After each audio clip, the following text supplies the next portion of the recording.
지난 2011년 3호 주올리오가 소말리아 해적에게 억류됐을 때 당시 국방부 장관 김관진은 해군 고위급 장성들에게 이런 질문을 했습니다. UDT-CL이 707 특임대 정도로 강한가라고 말이죠. 아무래도 선박이 억류된 사건이라 해군 특수전 전단을 투입하는 것이 맞았지만 김관진 장관은 그들의 능력을 알고 싶었습니다. 다시 말하면 그의 기억 속에 707 특임대가 워낙에 강력했기 때문에 그들이 이상의 작전을 수행할 수 있는지가 알고 싶었던 것입니다. 사실 김관진 장관은 제2군단장, 제3야전군사령관, 제33대 합참의장 등을 지내며 특전사 중의 특전사라는 707 특임대의 훈련을 숱하게 받기 때문에 불가능을 가능케 만드는 그들에 대한 확고한 믿음을 가지고 있었습니다. 그런데 국방부 장관의 강력한 신임을 받던 707 특수임무대대의 전신은 따로 있습니다. 바로 한국의 최초의 대테러 부대 606 특공부대죠. 그들은 누구였을까요?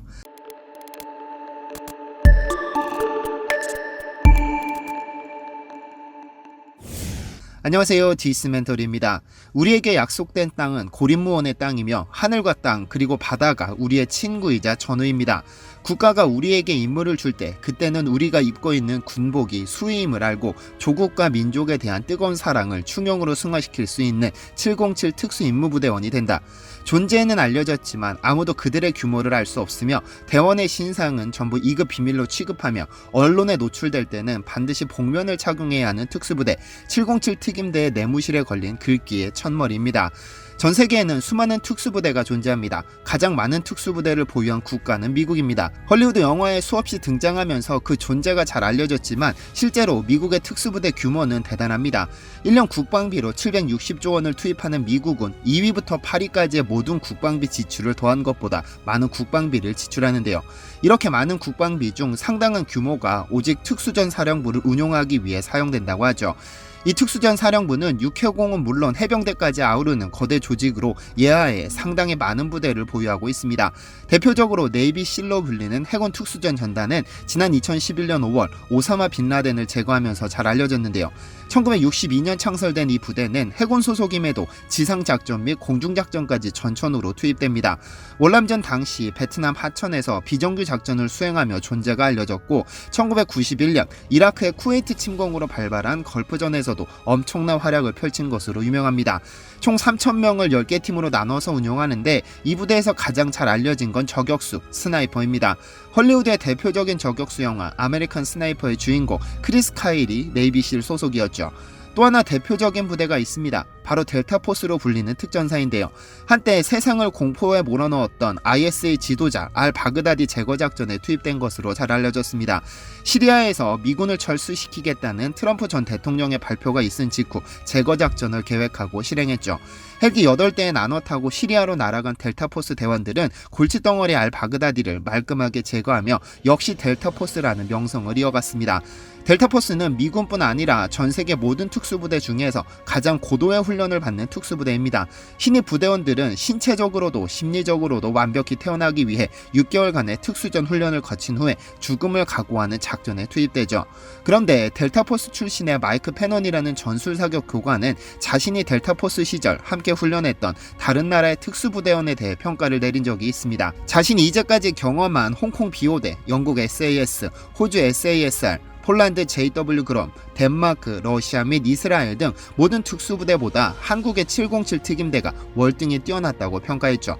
그런 이유인지 미국의 델타포스, 독일의 GSG-9 등 대테러 부대들은 오히려 한국으로 자국요원을 파견해 벤치마킹할 정도로 대단한 능력을 자랑합니다. 그런데 이 707 특임대의 전신이 있습니다. 바로 606 특공부대인데요. 1977년 10월 독일의 민항기 루프트한자가 공중에서 납치당하는 사건이 발생합니다.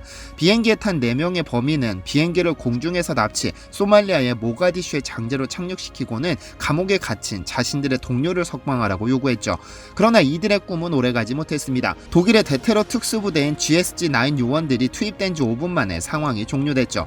이들의 활약을 지켜본 박정희는 차지철 당시 경호실장을 불러서는 대테러 특수부대를 창설할 것을 지시하죠. 이에 차지철은 특전사 예하 각 여단에서 무술 고단자 및 사격 특기자를 중심으로 요원을 선발해서는 606 특공부대로 전입시킵니다.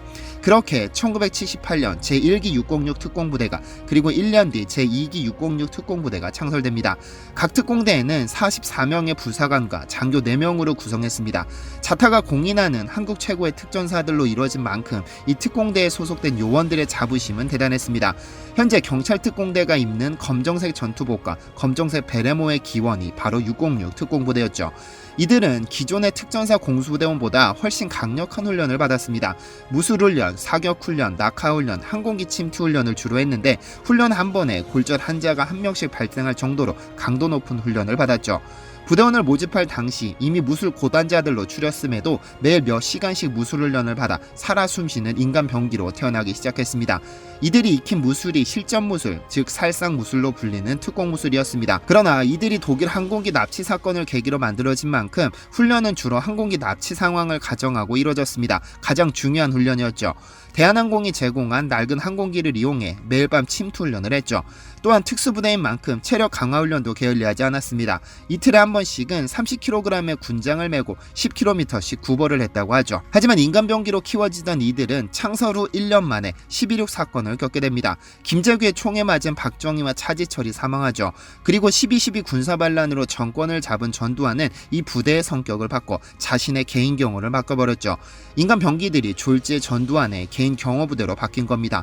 사복을 입고 청와대 경호를 맡고 지방 행사까지 따라다니는 등 본연의 임무를 잃어버리고는 흐지부지하다 김영삼의 문민정부가 들어서면서 공식적으로 해체되어 부대원들 대부분은 고향 특전사로 복귀했습니다.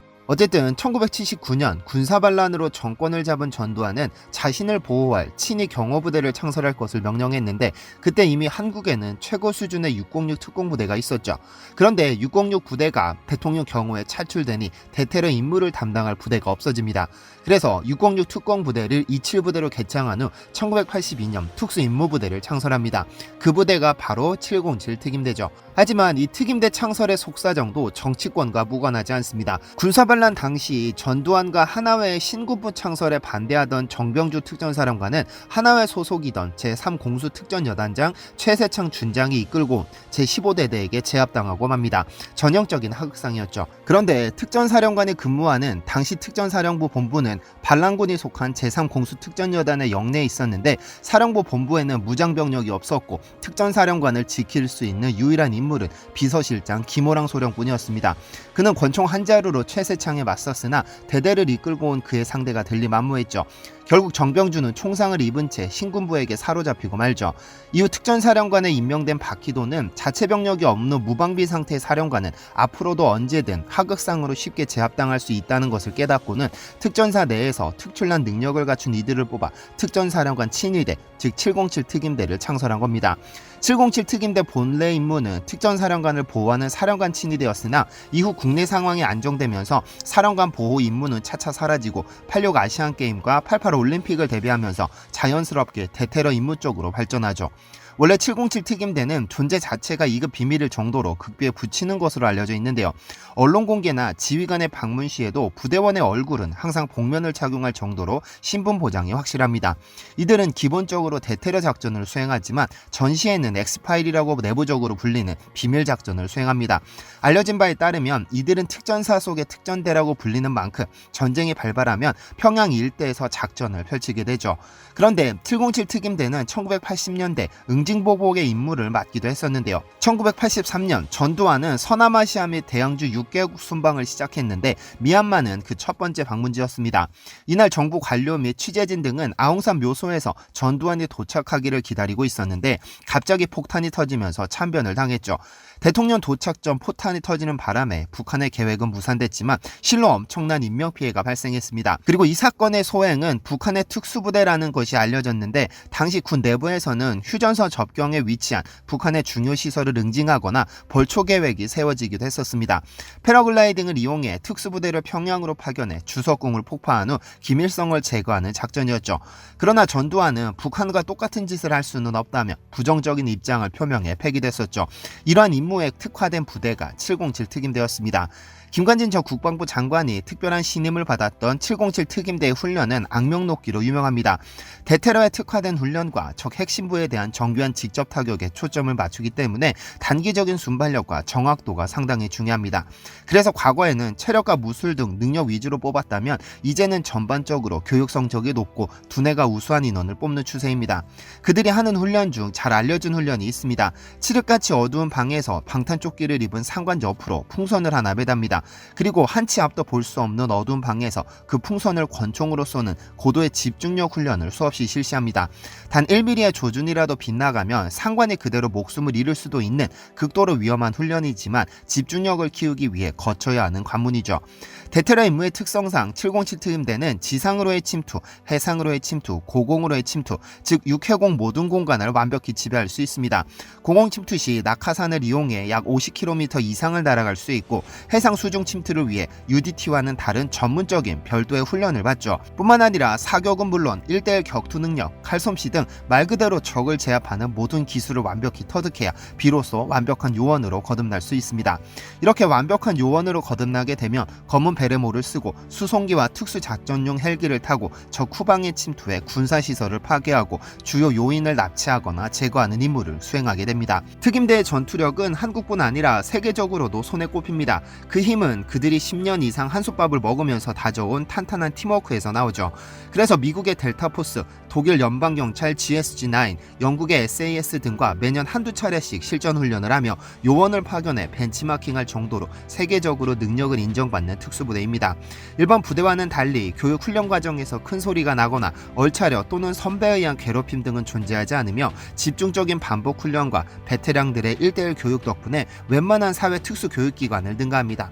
그래서 이들이 작전에 투입되는 순간 믿고 맡길 수 있는 것이죠. 지난 2016년 국방부와 합참에서는 707 특임대와 같이 국가 전략 차원의 임무를 수행하는 핵심 대테러 부대 5개를 추진하겠다는 계획을 밝힌 적이 있었습니다만 그저 그런 부대를 창설하기보다는 잘 훈련시킨 부대 하나가 더 효율적이지 않을까요? 시청해주셔서 감사합니다.